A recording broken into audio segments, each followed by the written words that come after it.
xafladda qalinjabinta dufcadii 24aad ee jaamacadda Muqdisho ayaa maanta lagu qabtay kambaska weyn ee degmada Daarusalaam ee magaalada Muqdisho. Xafladdan oo si heersare loo soo agaasimay waxaa ka soo qayb galay maamulka sare ee jaamacadda Muqdisho, waalidiin iyo ardaydii qalinjabinaysay iyo marti sharaf kale oo lagu casuumay. Diiwaanhayaha guud ee jaamacadda Muqdisho, Cabdulqaadir Cabdinuur Bare ayaa ku dhawaaqay qalinjabiyaasha. ardayda qalinjabinaysay ee dufcadii 24aad waxay isugu jireen arday ka qalinjabinaysay qaybaha kala duwan ee kulliyadda jaamacadda. dufcadda 24aad jaamacadda Muqdisho ay dhameeyeen waxbarashadoodii bachelorka ahaa. ardada sanadkaani jaamacadda dhameysay tiradooda waxay gaaraysaa 165 arday oo isugu jira 8 kulliyadood iyo 26 takhasus.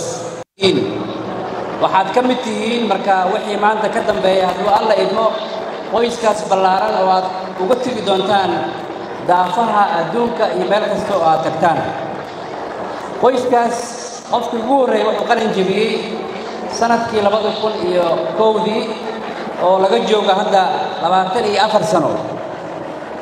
jaamacadda waxaa ka qalin jabiyey arday iyo aabihiis iyo awowgiis.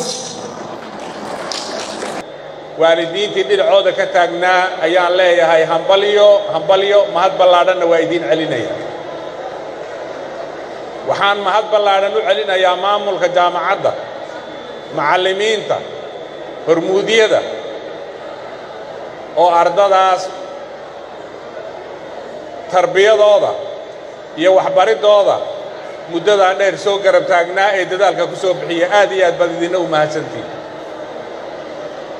waxaa kaloo mahad ballaadhan u celinayaa hay-aadkii nagu garab taagnaa ardadaas muddada dheer sida hay-adda qadar jaarati, qadar alkhayriya, ustaad cabdifataax iyo tiimkiisa oo cadad badan oo ardada jaamacadda ka mid ah muddo dheer jaamacaddu ay soo jirtay dhowr oo 30 sano ku dhow na soo garab taagnayd ilaa maantana na sii garab taagan.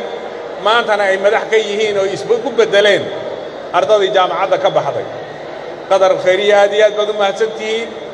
dhammaan anoo ku hadlaya magacayga iyo magaca jaamacadda iyo maamulkeeda iyo waalidiintaba aad iyo aad baan idinku mahad celinaynaa. waa mahadsantihiin. waxaan rajaynayaa insha Allah sidaan idinka baranay waad sii garab taagnaan doontaan Ilaahay idinkiisa.